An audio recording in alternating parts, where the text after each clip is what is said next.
Hello,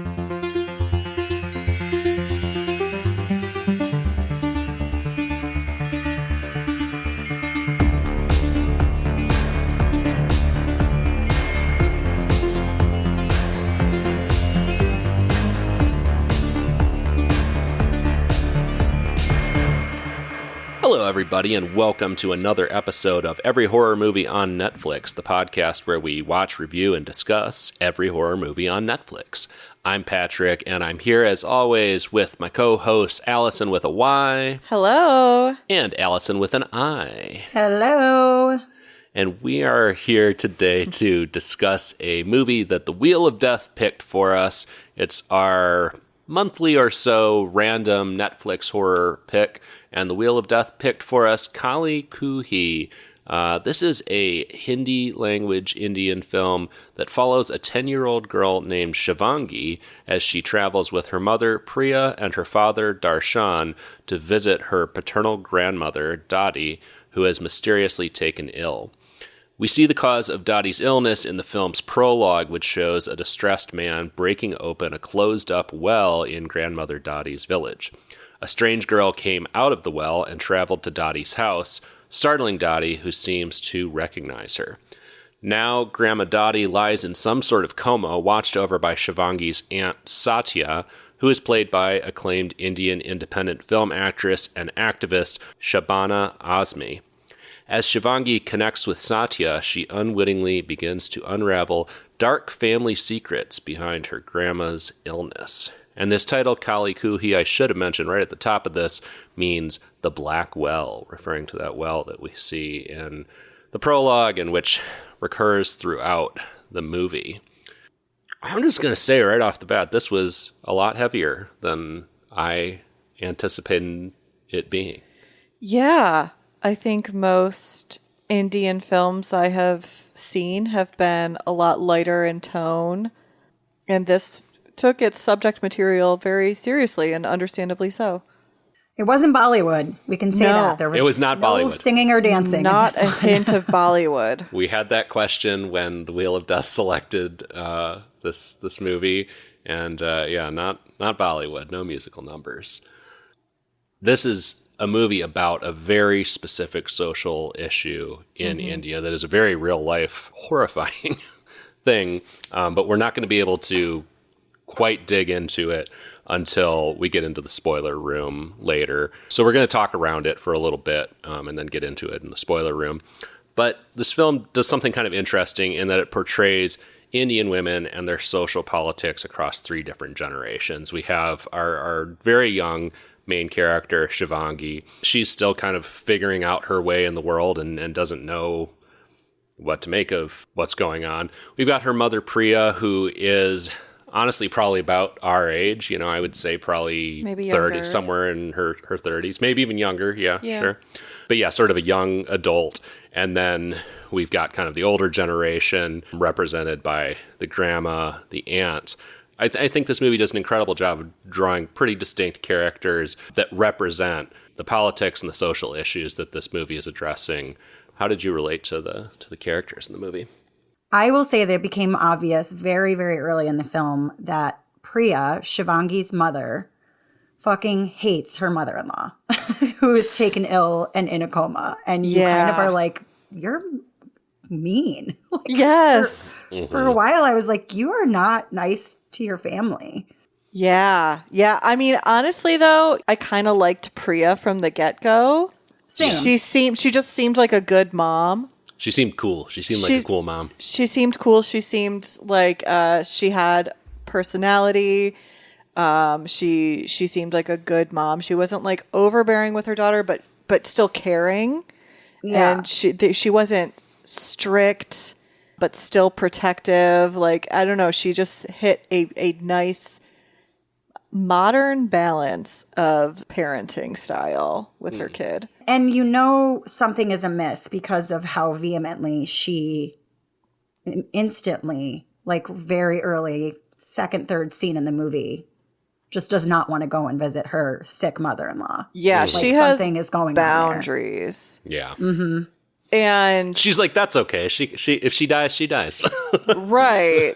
Priya's like, when her husband and Shivangi's father, Darshan, is saying that the whole family's going to go to visit the grandma, Priya's like, she's not my mom. I don't know why I have to go.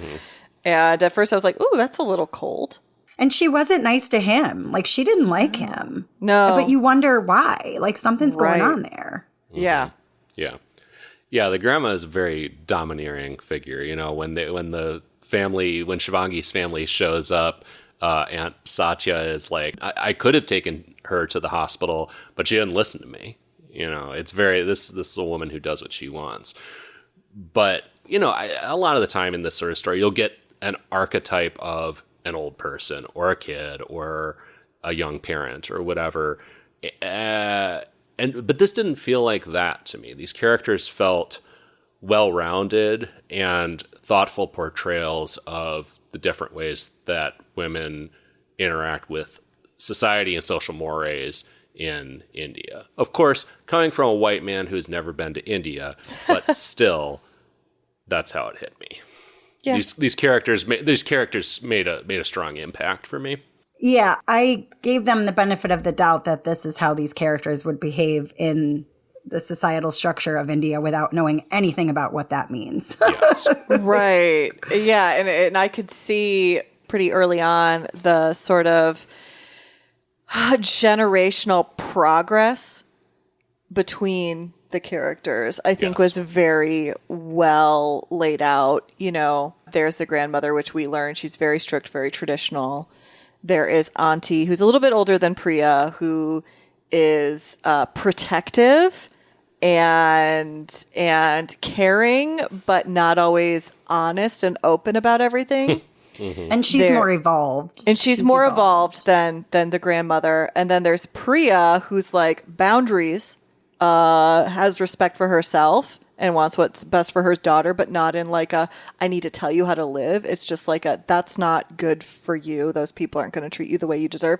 And then there's Shivangi, who is curious. Impressionable. And brave. And going against, I think, a lot of societal norms. It's even pointed out very early on, like her hair is shorter. Yeah. And they live call in the her city. like a modern city girl is what, you know, she's called, as kind of an insult.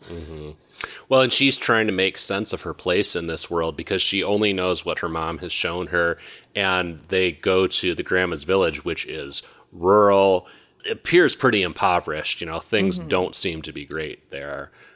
And it actually kind of works well as a white man who's never been to India, because I felt like I was kind of seeing some of this in the same way that Shivangi was, because this was all very new to her coming from the city, and also just trying to make sense of the politics and the values of her grandma and her aunt, because she's used only to her, you know, young and seemingly rather liberal progressive mom's politics, and she's trying to sort through who's right and what all this means. It's implied that she had been there as a kid, but was too young to remember. So yeah, she is essentially seeing this for the first time with these more like grown-up eyes for a 10-year-old. Yeah. Right. Yeah.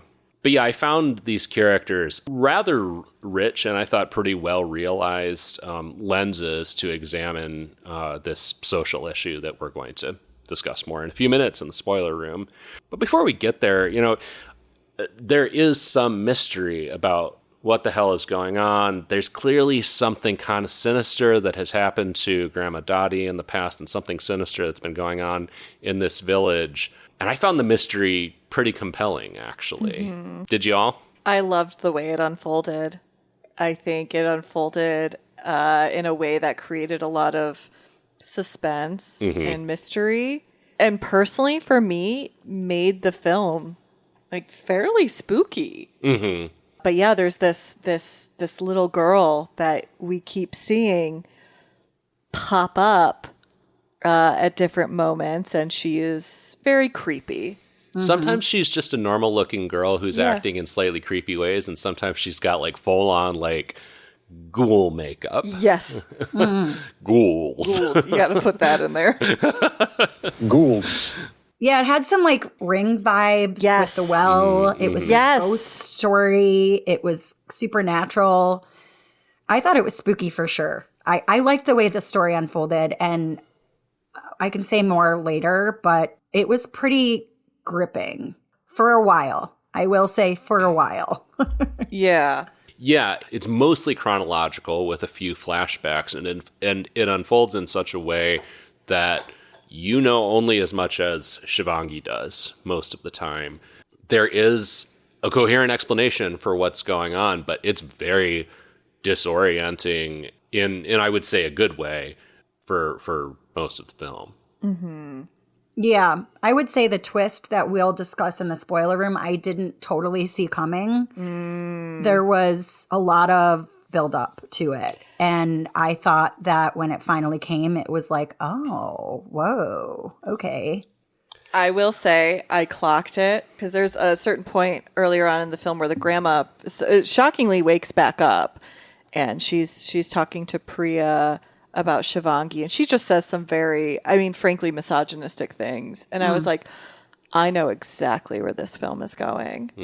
But because I'm aware of the social issues behind it. Yeah, because you had I was watched a not. documentary about this issue. Yeah, which we can talk about Yeah. in the spoiler room a little bit Yeah. more. Yeah, I was not aware of the social issues. So I think it came as more of a shock to me. But I was also shocked when the grandma woke up. I was like, I thought she was going to die. Right. Same. That was surprising. She looks good. Yeah. Yeah, and I'm kind of curious about how this film would play for an Indian audience, which I'm sure is very well aware of the issue that underpins this entire story. It's more of a shock and has more of an emotional wallop, I think, for me as an American viewer who was not aware of what we'll talk about in the spoiler room. And I would be curious to know how it sits with an Indian viewer who probably starts to piece this together a lot faster. Right. But we got only white people here today, so what are we going to do? Sorry. Sorry for being white.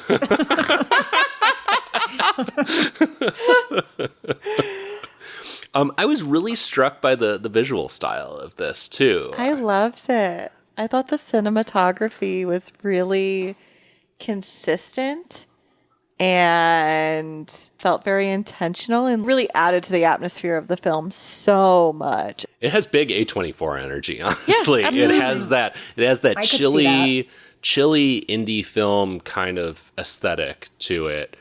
It's not big blockbuster production. It has that sense of sort of claustrophobia and decay in this village. And just that low-key dread that's really communicated through the visuals to me. And then I love the visual language that it developed for the flashbacks, because we learn a lot about the origins of all that's going on through some horrifying events that happened in the past. And that's always depicted in this like candlelit sort of vibe, extreme close-ups of these women discussing things, a few decades ago. And it looks so different from the rest, and I loved the way that was indicated visually. But Yeah. it's a good looking film. Yeah, I will say that I didn't realize how dark every scene was until there was that one scene that took place in broad daylight, and I was like, Yes. holy shit. This movie's been really, really dark this whole time, like literally dark. Yeah. Mm-hmm. And I had Yeah. no idea how much I was kind of like straining to make sense of it, but that was all very intentional. Yeah. It felt like it served a purpose, for sure. Yeah. I think we're going to have kind of a short pre-spoiler room bit today, because we just keep saying the social issue, Right. And you can't talk about this film without kind of revealing its twist. But, what did you all think of its portrayal and kind of critique of social custom in India? I will say that I don't know how accurate the depiction of this village is, or these villages, but I felt very much like culture shocked when, they spent very little time in the city where the family lived before they moved on to the village. And then the rest of the movie was set in this village that was just decrepit. And they had like really, really rudimentary resources. And I'm like, is that how it is? I feel so ignorant saying that, but this is a really, really impoverished place that these people are calling home, that they have called home for generations. So that was something that I was palpably like, wow, I don't know that I could live with those few resources. Right. There's no running water. There's no electricity, I believe. The buildings all seem to be crumbling. There's like this sad old water buffalo who is like the one sort of livestock or animal that the grandma has on her property. There didn't seem to be any cars. Yeah. Right. No cars. So like inherently it's spooky, right? It's like going and living in like an abandoned town, which is scary in and of itself. It feels very isolated. So I don't know what that says about social customs, but that I was taken aback by that. Yeah. I remember like watching this film and just I kept thinking like this feels really ballsy given the culture. It felt like a feminist film. Yes. With what it had to say in a very patriarchal society. I mean, not that I don't come from a very patriarchal society, but it's just expressed differently, you know, and it felt like, okay, like this, I feel like the filmmakers kind of took a chance. Yeah, it's not here to play nice. This movie's not here to play nice with the Indian patriarchy. Yeah. Yeah, given that I didn't know much about the customs that we're going to get into, I wish that I did before watching this so that I could see it as what you just described. And now I'm disappointed that I didn't know that because that's cool. Partway through, I shared with Patrick because I thought it would be really important context. I just gave him like a little piece of information based on what I knew and where I felt like the film was going, just to kind of like help with his viewing experience. Because I was like, I feel like this is really just a really important piece of information to share to like help you digest the film. And I bet that changed the way that you viewed it a little bit. Like both of you having known that, because I didn't. And I now feel a little like cheated, you know? Yeah, understandably. Yeah, I get it. Yeah. Do you think your experience would have been better if you had known that through the whole movie? I think it would have been different. Yeah. Right? I don't know better, but it would have been context that I think would have made this story feel more risque, more rich, more culturally accurate, historically accurate. Yeah. I just saw it as a scary movie, you know? Yeah.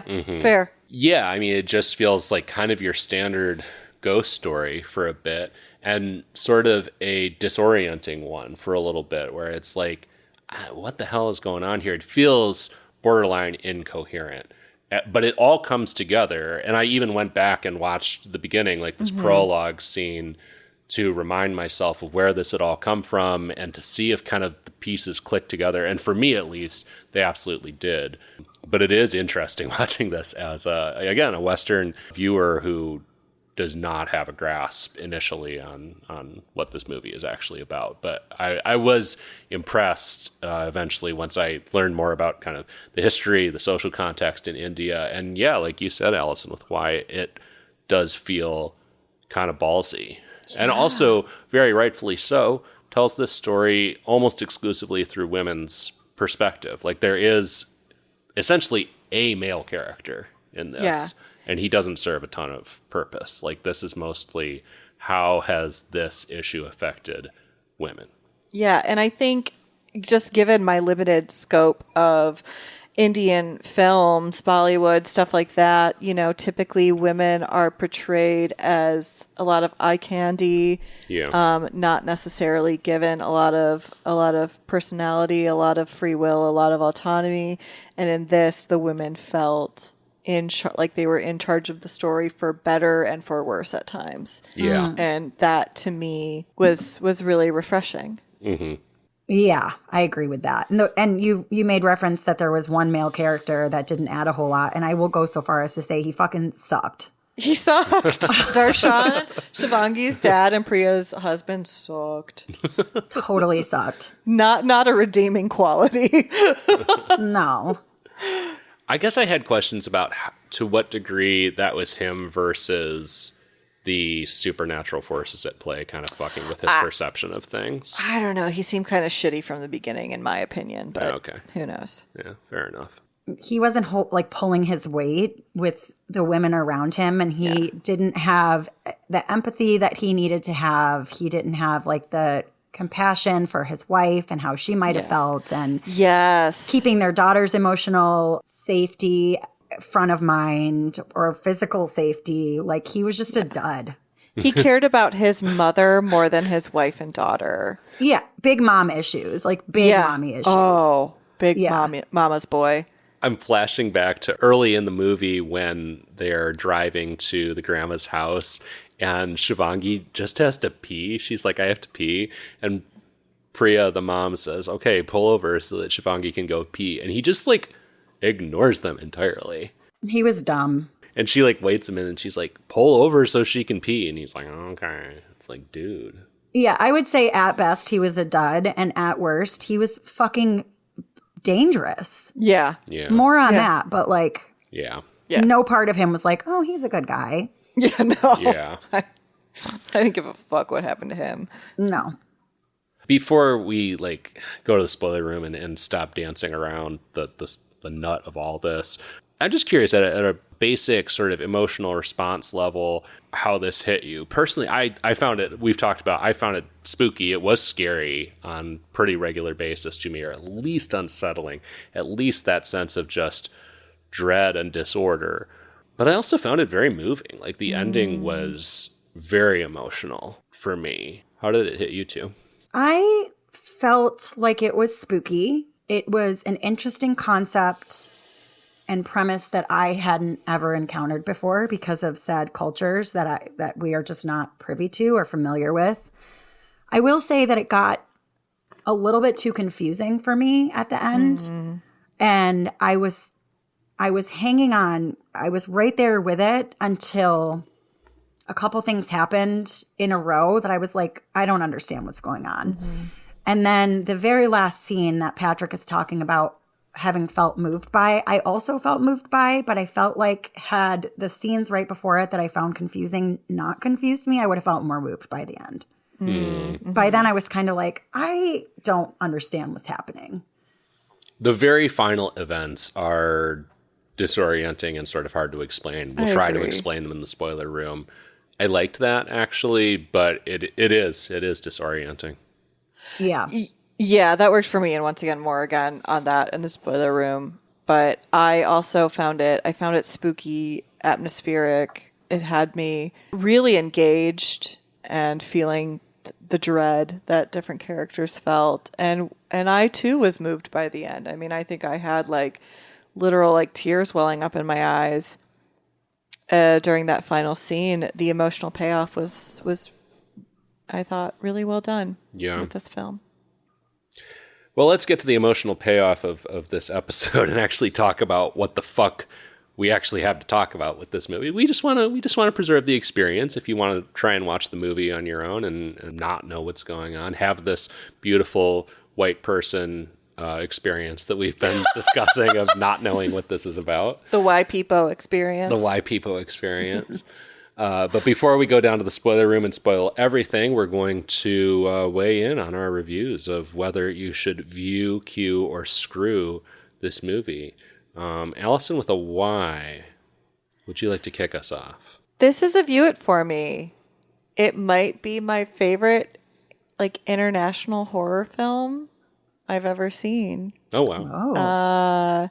It just was that moving. It addressed things that I have been interested in learning about. To me, it had something really relevant to say, and I love a horror film that addresses social issues, and I think addresses them well. It was ballsy. It kept me really engaged, and I loved it. What are your thoughts on it? I was a view it until the end. And then it got knocked down. And there was a moment, and I can't tell you when, but I can tell you that there was a moment that I literally thought this just got demoted because what is happening? This is not explained properly. And I've been keeping up until that point. Did the moment involve a certain throbbing, glowing prop? That was part of it. Okay. Yeah.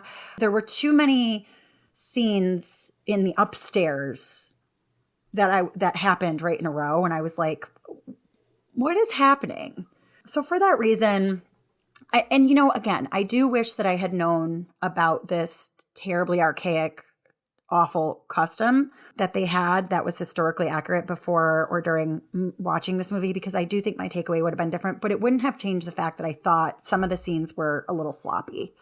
And they lost me. Like, I lost the thread, And I think especially with foreign films, there's already a language barrier. There's a cultural barrier. I'm trying to keep up with what's going on, knowing that I am not familiar with this environment whatsoever. So if it feels like sloppy storytelling at any point and I get lost, it's harder for me to get back on track.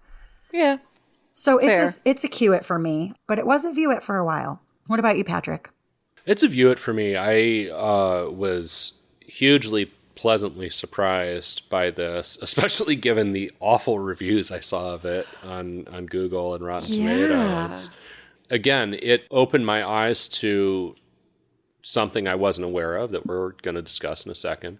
I think even if I had been aware of it, it's still a very moving, very impactful indictment of that practice, that issue that we're going to talk about, and all wrapped up in a very capable horror movie that I also found spooky and not just like, an after school special about this issue that we're going to discuss. I thought it dealt with it in a thoughtful, sensitive, intelligent, emotional, well-rounded way. I was impressed. I was really, really impressed by this one. So we're going to go today we're going to go up to the spoiler second floor, because that's where most of the shit goes down in this movie, as Allison with an eye just alluded to.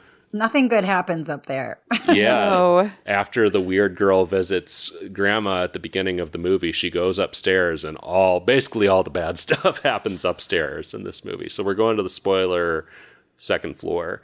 But before we go there, as usual, visit our website, everyhorrormovieonnetflix.com. We have every episode that we've ever done out there. We've got a link to the merch store where you can get t-shirts and other goodies with every horror movie on Netflix art on them. And you can also find us on social media, where we'd love to talk to you. On TikTok, Facebook, Instagram, Blue Sky, and YouTube at AmonCast, EHMONCAST. Please come follow us, interact with us, leave us some comments, troll us, and we'll troll you back. Just a little, though. Just a little, though. Yeah. And then also join our Discord, which you can find a link to in the show notes. We have folks from all over the world out there who are chatting with us and each other about the movies we've watched most recently for the podcast, as well as the other horror stuff that they are consuming in real life. Our old co-host Steven is still running his book club out there. If you enjoy discussing horror books, there's something for everybody out there. Whatever your horror passion is, there's probably a channel for it in the Discord. And if there's not, let us know. We'll create it. And lastly, go to your podcast provider of choice, follow, subscribe, leave us a review. We'd love to see the feedback, and it helps people find the show. All right, we got some stairs to climb. We're getting in our steps for today, going up to the second floor for spoilers, and we will see you there in just a minute to explain what the social issue is.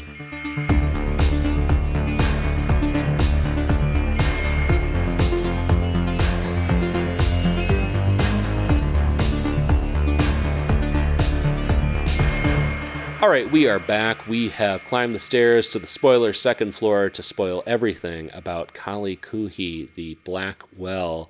And just to get the social issue that we've been dancing around out of the way, the main issue here is that the elders in the village that the grandma lives in had a long tradition of murdering female infants by throwing them down this black well.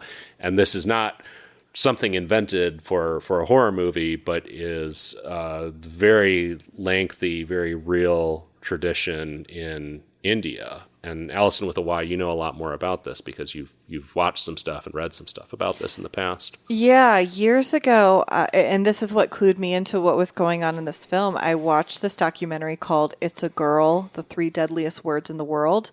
And it was a 2012 documentary film that a huge chunk of it talks about the very significant issue of female infanticide in India. It is a very patriarchal society.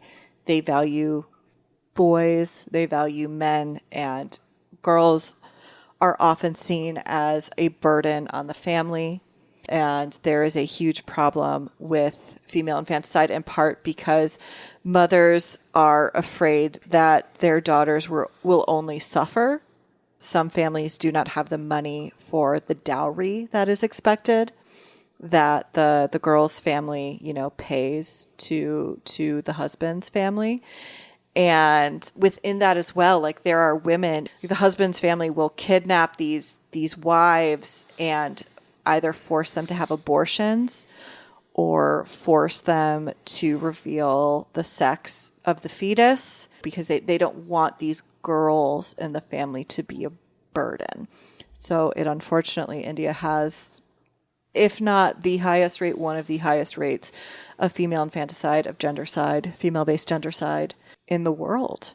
Wow. And it has been, from what I understand, criminalized fairly recently, but is still pretty widely practiced, kind of under the radar. I think particularly in remote rural regions like the one that this movie takes place in. Yes. Yeah. I don't know if it was criminalized when the documentary came out in 2012 yet.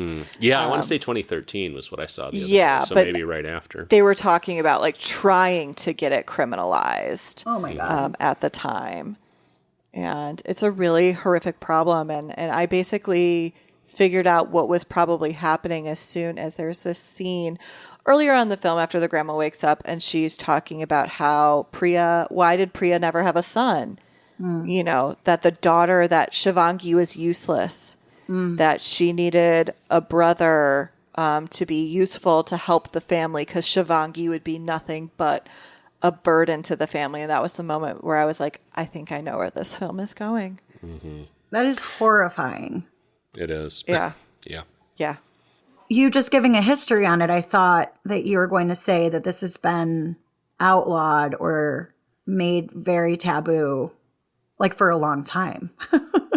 Right, but it's still ongoing from what I've read, at least in some areas of the country, which is horrifying. Very horrifically, the documentary opens up talking to this one woman who talked about how she killed 8 of her infants because they were all like born girls, and she was living her children. Jesus, in extreme poverty, and didn't think that there was any way that she could afford them, take care of them, have them valued. Wow. And she doesn't say it with pride, Of course, but she's just like, it's what I had to do. It was the most, I think in her mind, it was like the most compassionate thing she could do given the culture. Mm-hmm.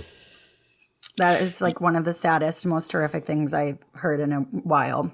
Yeah. Mm-hmm. Yeah. It lends a lot of weight to this film. Yeah. Yeah, and in the film, so what actually happened is the grandma, Dottie, had a baby named Sakshi, who was killed because she was a girl.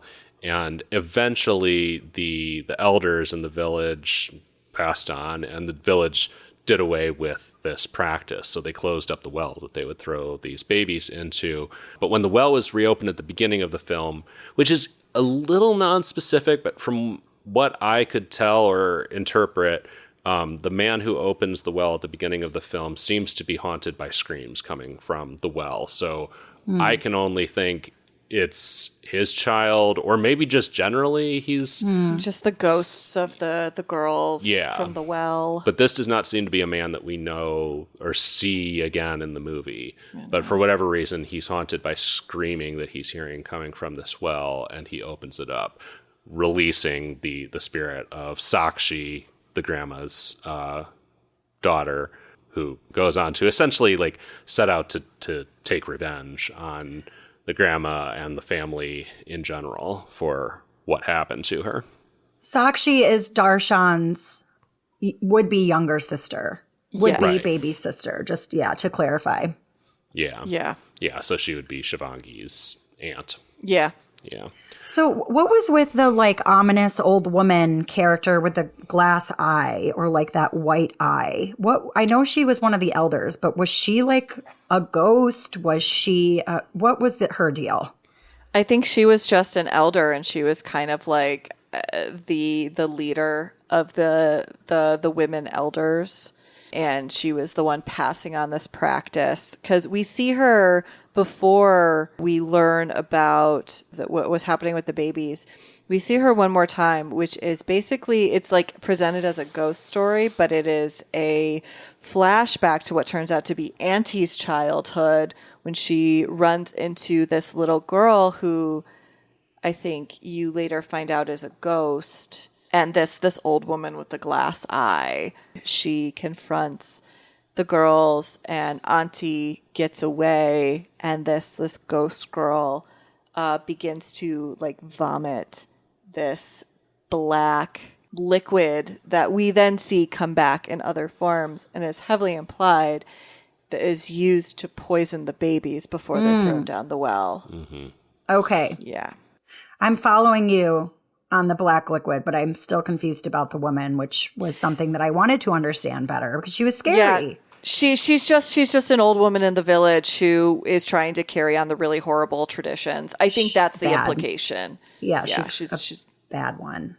Yeah, she just, to me, felt symbolic of kind of the old guard in general, kind of enforcing their will.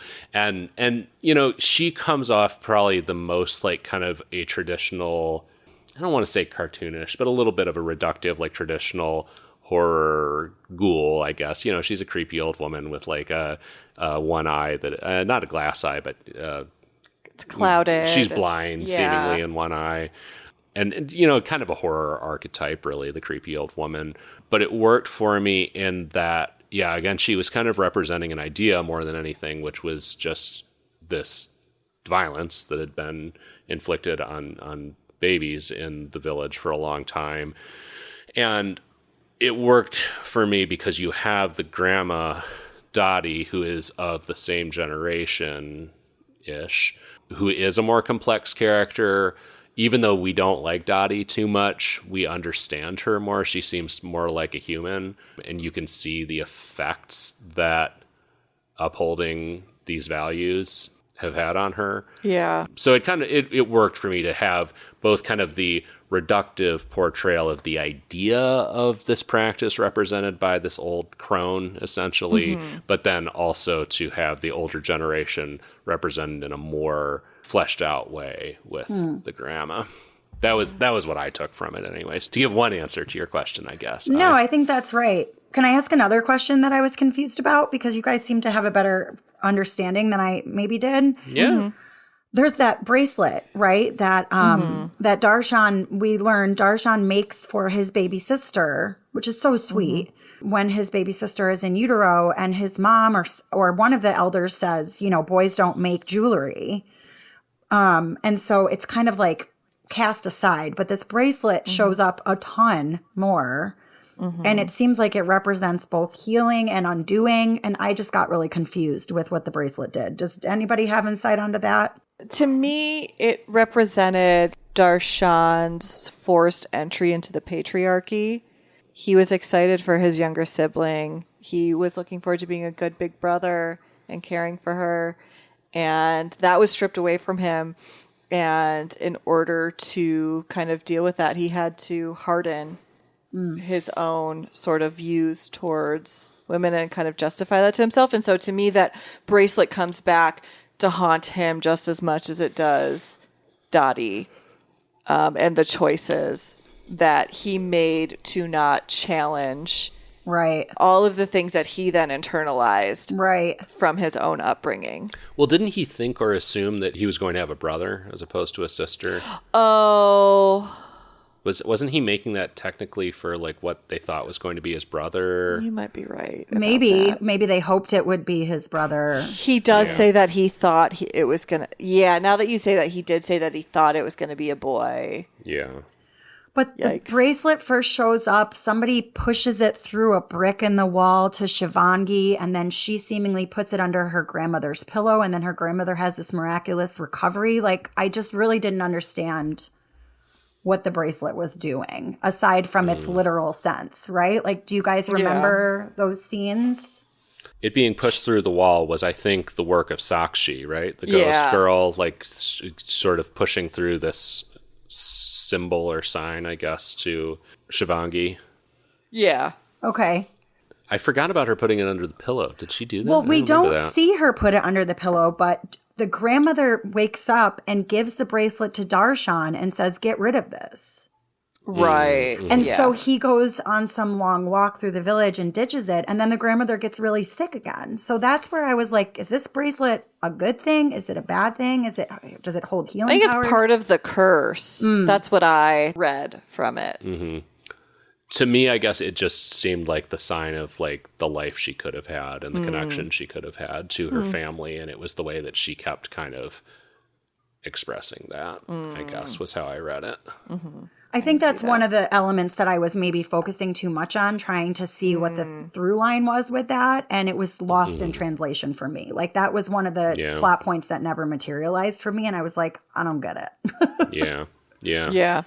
Neither of us is quite offering a full and cogent explanation of what exactly that was. Yeah. But, And maybe it doesn't matter, but it was Yeah. It is up to interpretation, maybe, Sure. by the Yeah. audience. Yeah.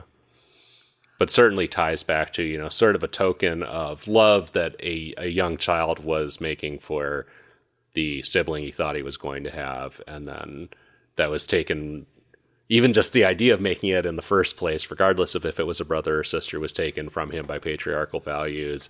And then, of course, his entire sibling was taken from him by patriarchal values. like a loss of innocence kind of thing. Yeah. But Shivangi kind of starts figuring out what the hell is going on here because Auntie Satya has a book in her house that chronicles a lot of what has happened with this over the years. There are lists of names, which I believe are just like lists of names of the kids that were killed. And Satya and Shivangi build a relationship, and Satya starts sharing more information with Shivangi and kind of being a guide and mentor, I think, to her. But this book is initially presented to Shivangi as just a book of ghost stories by her kind of cousin, Chandni, or Baby, as she's also called. And it isn't until I think Auntie has like quite a visceral reaction to Shivangi still having the book and being like, no, these are my stories. And Like she's trying to protect them from Yeah. this horrible truth. And in the meantime, Sakshi, the ghost girl, causes the deaths of both Darshan, the dad, and the grandma eventually. After the grandma kind of has some ups and downs. But the deaths are always accompanied by vomiting thick black liquid. And in these flashbacks that I referred to earlier, we always see these close-ups of these female village elders putting this black paste on their hands. And they never quite put it in the baby's mouth or on the baby's mouth, but it's always coming real close. And it's like, oh, God. Oh, God. It's heavily implied that that's what they're using to poison the babies. And all of these happen upstairs in the second floor of this property. And that's the room where it's implied that the women gave birth, or at least Dadi had given birth to Sakshi. Yeah. And also, like, maybe the room where they sort of conferred about what was to happen with these infants, because it Yeah, it was seems the like that same happens room. upstairs. Yeah. Yeah. And then in these flashbacks, there's always this baby. Cutest baby. It's the same Yeah. baby. Oh, the baby is beautiful. Yeah. But ergo the black well, because black poison, death, etc. And so when people die, they seem to cough up the poison, the well water, whatever. It works well for me on a symbolic level, but also Sorry. works well. Yes, Sorry. well. That was great. I was like, why the hell are you laughing? It took me a second. But it worked for me on a symbolic level, but also just it's gross. You know, it's So when gross. when these people start like hacking up this muck before they die, it's horrifying. Man, I thought that there was for sure water in the bottom of that well until I realized I don't think there's any water. And I'm like, that is the worst absolute. I mean, obviously the whole thing is horrific, but I'm like, ew, there's no water in there. It's just deep. Oh, yeah, you're It probably just looks right. like muck at the bottom. Yeah. Not that changes anything, but that was a moment I was like, I don't think there's any water in there. That's somehow worse. Yeah. Oof. But yeah, so eventually Auntie Satya basically tells Shivangi, like, you're the next generation. You are the one who can break this curse. Yeah. And this is where a surreal tone sets in for sure for whatever Shivangi does at the end. She confronts / encounters Sakshi, the ghost girl. She encounters, I referenced a prop before while Allison with an I was giving her review, because she sees what I believe is like placenta, essentially. Yeah. And it's a huge, it's huge, sitting Glowing, on the floor, pulsating placenta. And there's like fucking pink slime like oozing out of it. You see the baby feet like up against like the side of it moving around. Yeah. What does it mean? I don't know. You know, I enjoyed it just on a visual level. I was disconcerted. It was a very cool practical effect. It was gross. It was horrifying. It was a cool practical effect. I don't know exactly what it meant, but it worked for me. Seemingly, that's the moment that Shivangi understands what's happening, what's been going on, and why Sakshi has come back to seek revenge. It seems like that moment with the placenta in the second floor room is, to me, the moment that Shivangi is like, okay, I understand what's going on and the lore here. Yeah, and Sakshi seems to be, I think, lashing out at Shivangi at first and trying to stop her or hurt her, but eventually the tables turn and Shivangi, I think she specifically explicitly says like, I will save you, or I can save you. Yeah. And she basically ends up going into this flashback. Like she goes through time. I think she kind of like slips through time a couple different times. So in one of these time slips, she ends up in this crowd and they're gathering around this infant. And presumably this is the next infant, or Sakshi, who's going to be sacrificed. And Shivangi, who has already promised that she's going to, make it right and save it, she goes and she snatches the baby and runs away with baby Sakshi and says, like, I'm going to protect you. I'm going to save you now. I'm going to protect you. And then you see the little baby again too. And she's so beautiful and peaceful and Shivangi clearly, has a lot of empathy and care for this baby and this child. She breaks the curse by kind of reimagining what happened. Yeah, and then the grandmother's house crumbles to the ground, and our final scene is Shivangi going back to the Black Well and encountering Sakshi again there. And we haven't really mentioned this, but Sakshi, even though she died as an infant, is portrayed throughout the movie as a maybe 10-ish year old girl. Yeah, anywhere between like 8 to 10-year-old girl. An age she obviously never achieved, but you're not going to have a baby walking around doing this shit. Right. And I understand crawling like, around purpose, doing this shit. Yeah. Because it's like the potential of her. Yeah. Like the innocent child she could have grown up into. Right. But they reunite at the Black Well, and the camera, the final shot kind of pulls out to show all these other girls about the same age around the well, like playing together, and that's it. So I mean, beautiful scene. What does this all mean? It's that beautiful. Part really got me as it was like pulling out, and I saw these little girls playing with each other. I got really emotional. It was like, I don't want to be annoying or a stickler, but I wish that there were more girls. Like I wish it panned out and you were like, oh shit, shit. Like I was like, that's still a lot of people, but I don't know, it bugged me.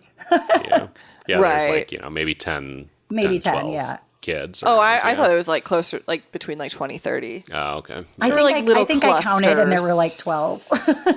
Well, I was really annoying about that scene, but only because I thought it could have been more impactful. Did she die at the end? Right, that's the question. Did Priya die? Because Priya has taken ill as a result of Sakshi, too, at this point. yeah, I think like the implication is that Shivangi broke the curse and that nobody else, because So it Priya wasn't, will be okay. yeah, it wasn't just her family, like other people. It was implied at one point, very briefly, that other people around the village were mysteriously falling ill as well. Like Right. this curse was upon the entire village and not just Shivangi's family. But does Shivangi survive? Or did she never exist to begin with because she rewrote history and saved her aunt? Like, I don't mean to be like a total realist about it, but this is part of what I took issue with when the movie was over. I was like, Fair. I need to know the fate of these characters that I care about.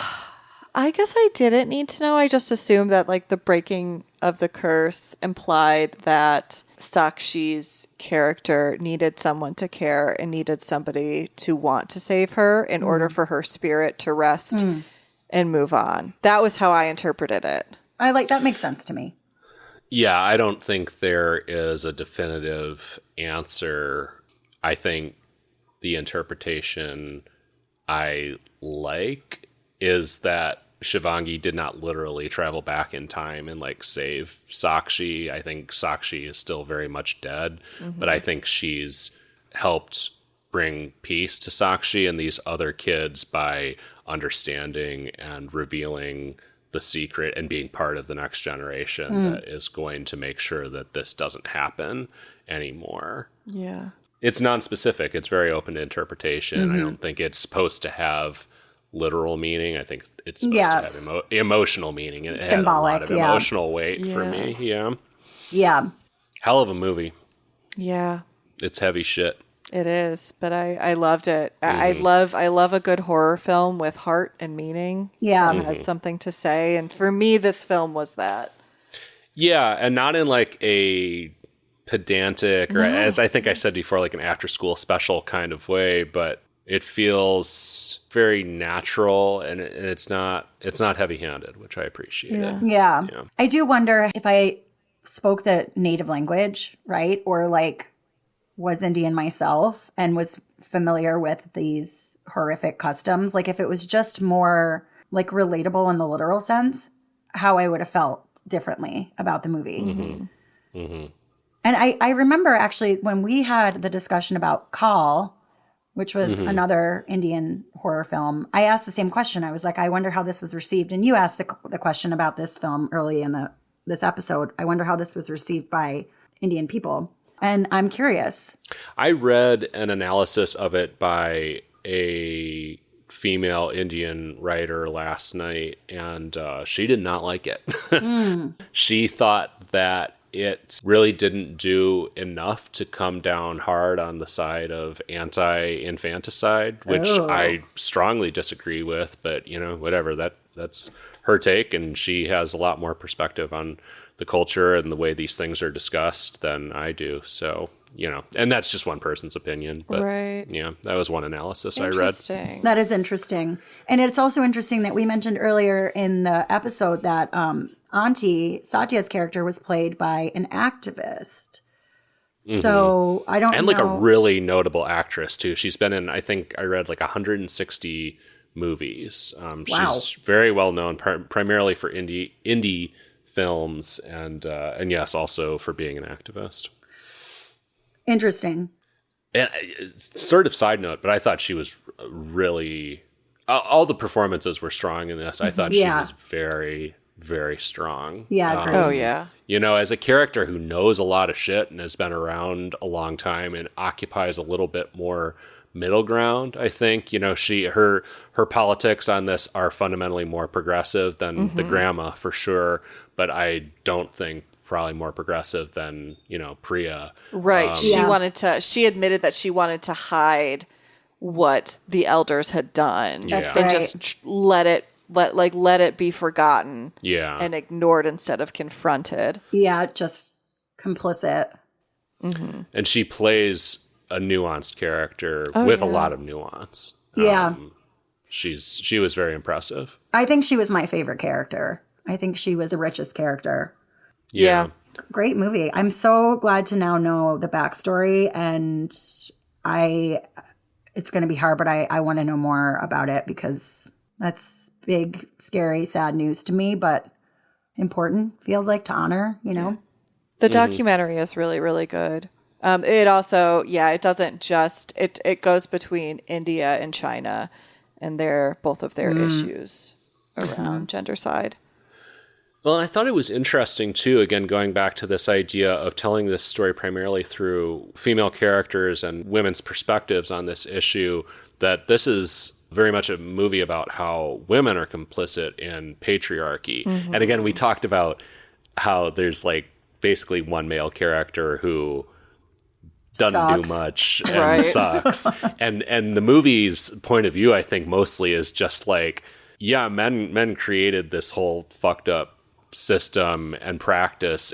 Everybody knows how they are the true root of this, but then digging into the very complicated and nuanced issue of how women have upheld that. That's right. You know, because when we see the flashbacks to the elders, I think it's always all women. It's the women performing it. That's right. Yeah. And that's so topical. I mean, like, that theme is going to take way too long to die, you know, like universally. Yeah.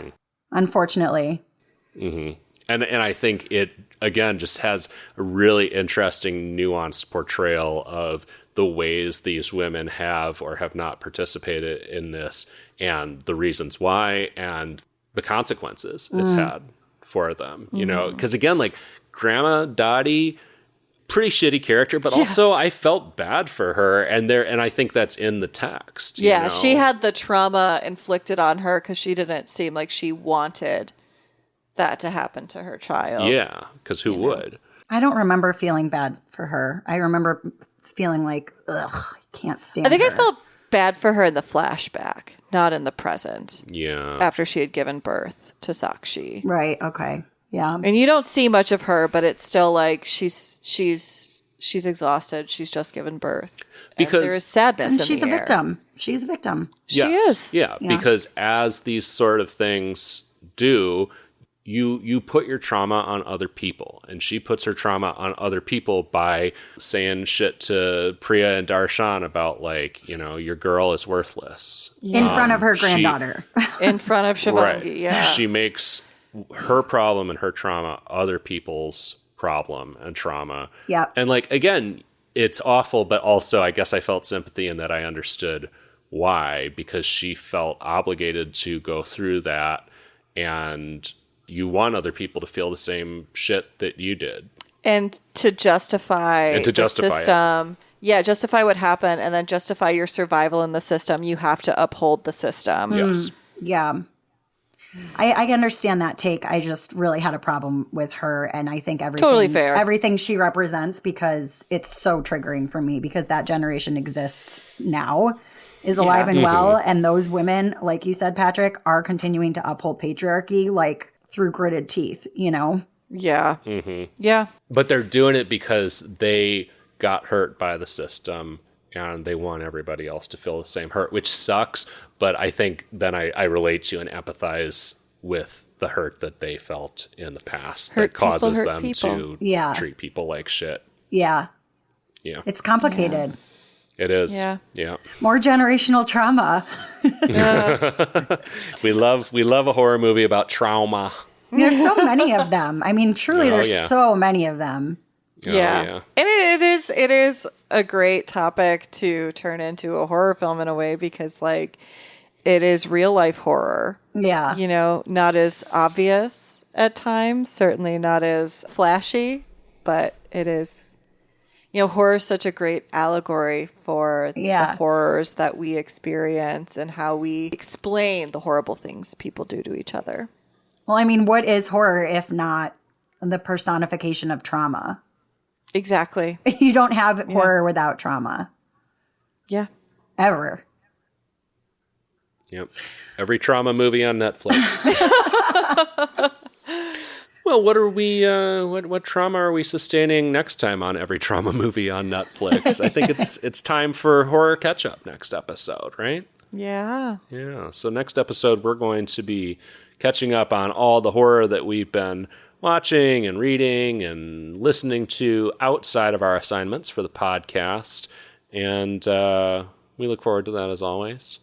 I know we have one big thing to talk about. Yes. It's time to talk about Sinners, like a month after everyone else I haven't seen it yet. talking about it. You got to see it before we do. Well, you gotta before we read. catch up. Okay, I'll do. I promise I will. Yeah. Let me know if you see it because I want to see it again. Yeah. So we'll be talking Sinners and all kinds of other stuff on our next episode. Until then, check out the website, everyhorrormovieonnetflix.com. Follow us on Facebook, Instagram, Blue Sky, and YouTube at AmonCast, EHMONcast, and on TikTok at AmonPodcast, EHMON Podcast. Also join our Discord community. There's a link to that in the show notes. And subscribe and leave us a review on your podcast provider of choice. Thanks for joining us for a discussion of Kaali Khuhi, The Black Well. Until next time, for Every Horror Movie on Netflix, I'm Patrick. I'm Allison with a Y. I'm Allison with an I. And we'll see you next time.